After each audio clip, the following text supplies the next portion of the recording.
Hello అండి, అందరికీ నమస్తే. Welcome to Pavana's food hub. ఈరోజు వీడియోలో నేను చేస్తున్న రెసిపీ ఆనపకాయ వడలు. ఇంట్లో ఆనపకాయ ఉన్నప్పుడు ఇలా చేసి చూడండి, మళ్ళీ మళ్ళీ చేసుకుని తినాలనిపిస్తుంది. ఇది మార్నింగ్ బ్రేక్ఫాస్ట్ కానీ ఈవినింగ్ స్నాక్స్కి కానీ చేసుకునే మంచి టేస్టీ రెసిపీ. చాలా సింపుల్గా చేసేసుకోవచ్చు. మరి దీని తయారీ విధానం ఎలాగో చూసేద్దాం. ముందుగా ఆనపకాయ పైన చెక్కు తీసేసుకుని తురుముకుని పక్కన పెట్టుకోవాలి.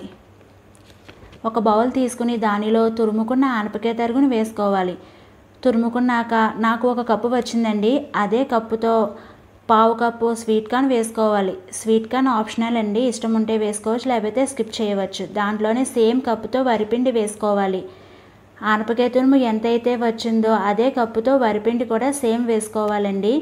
ఇలా వేసుకున్నాక మొత్తం కలిసే వరకు కలుపుకోవాలి. ఆనపకాయలో వాటర్ ఉంటుంది కాబట్టి ముందే వాటర్ వేసుకుని కలుపుకోవద్దండి.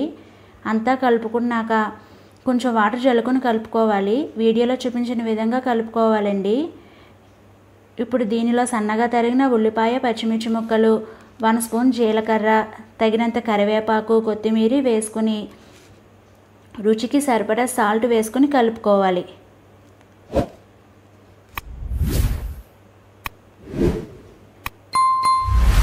ఇలా అన్నీ వేసుకుని ఇంకొకసారి కలుపుకోవాలి.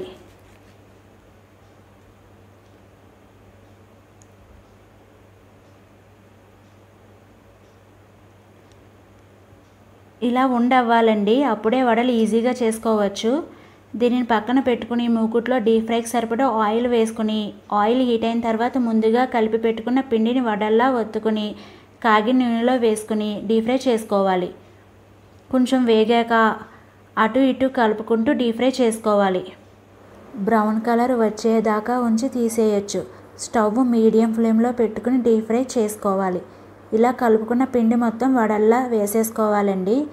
అన్నీ వేసేసుకుని ఒక ప్లేట్లోకి తీసేసుకోవాలి.